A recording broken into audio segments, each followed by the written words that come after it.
tutorial mereka. Buka sepatu. Celana mau Malaysia. Buka celana. Celana. Buka seluar. Ya. Kalau orang enggak tak memeriksa Riza. Hah? Riza tak memeriksa Riza. Lepas.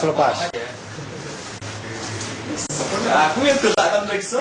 Kurir memang sangat signifikan kontribusinya terhadap masuknya narkoba ke Indonesia. Dalam setahun ini minimal ya, rata-rata sejak tahun 2013 itu seperempat sampai sepertiganya ini dilakukan oleh kurir. Narkoba dibawa langsung oleh kurir. Sisanya dikirim lewat pos, lewat PJT atau lewat kargo. Keunggulan kalau menggunakan kurir itu adalah barangnya cepat sampai. Hari ini mereka berangkat, hari ini barangnya bisa sampai ke Indonesia, dan kalau tidak ditangkap atau tertangkap oleh bea cukai, hari ini juga barangnya bisa diterima dan didistribusikan.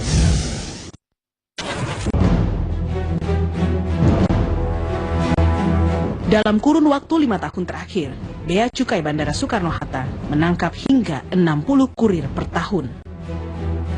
Kebanyakan dari kurir yang tertangkap merupakan warga negara asing.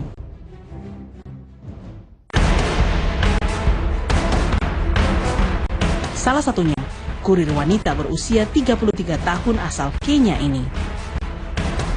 Wanita berinisial OS ini ketahuan petugas bea cukai membawa 68 kapsul berisi sabu dengan cara ditelan.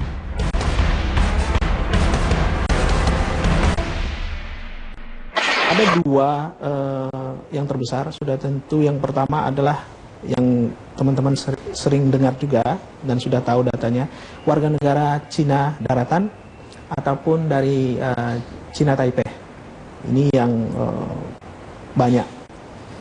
Pertama ini. Yang kedua adalah yang sekarang muncul itu adalah warga negara dari Afrika Barat. Bisa Nigeria, ya, bisa Ghana, bisa Kenya. Ini adalah dua negara yang paling banyak mengirimkan kurir ke Indonesia. Mana barang? Keluarkan, mana barang? Modus yang dijalankan para kurir narkotika pun 1001 demi lancarnya misi mengantar barang haram pesanan. Terbesar sudah tentu false concealment, di mana sabu yang terutama yang paling banyak itu atau yang lain itu ditaruh di dalam tas atau bagasinya. Bisa ditaruh di dasar bagasi, atau di dinding kopernya, atau di pegangan.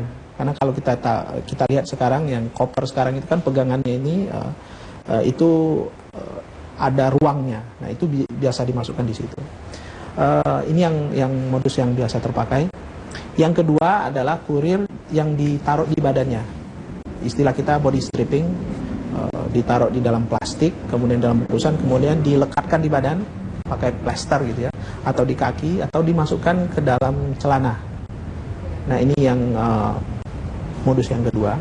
Yang ketiga adalah ditelan atau diinsert.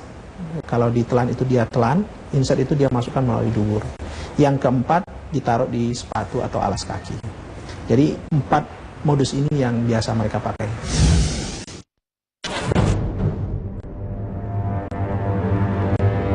Kurir-kurir narkotika yang tertangkap di Bandara Soekarno-Hatta hampir semuanya merupakan kurir yang dikendalikan oleh jaringan atau sindikat internasional. Kalau orang bersepakat, orang bermufakat untuk melakukan kejahatan, inilah yang namanya kurir. Kurir ini mempunyai peran yang luar biasa. Bandar ini adalah upline, downline-nya adalah kurir. Tanpa kurir, transaksi tidak jalan. Jarang sekali bandar itu langsung kepada para konsumen, langsung kepada para pemakai, pasti biasanya melalui kurir.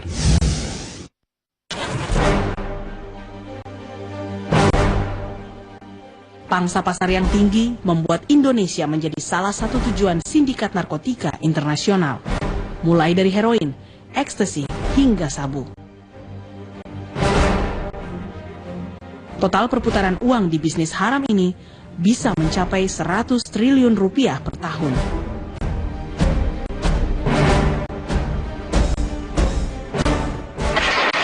ada yang menarik yang kita kemarin tangkap itu adalah orang yang membawa sabu cair. Nah, sabu cair ini termasuk yang kita prioritaskan untuk kita tangkap ya. Dan yang bersangkutan ini datang dengan membawa ini arak, ya. Arak yang sudah dikemas dengan sedemikian rupa sehingga kalau dari tampilan biasa ini kita benar-benar menyangka bahwa dia ini membawa apa? Kalau orang ini kalau orang dari Eropa membawa wine ya. Nah, dia ini kebetulan dia datang dari Cina, dia membawa arak gitu, oleh-oleh gitu.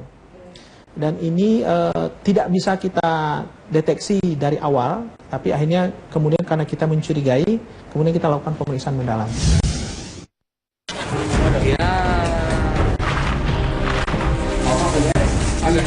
Ada banyak alasan orang terjun ke lembah hitam narkoba. Salah satunya adalah karena iming-iming fulus yang besar.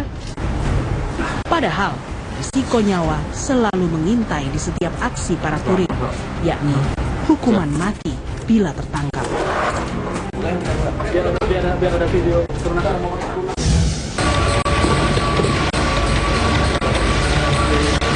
Maaf ibu, tasnya nggak periksa dulu. Untuk apa Pak? Tadi kan sudah masuk ke situ.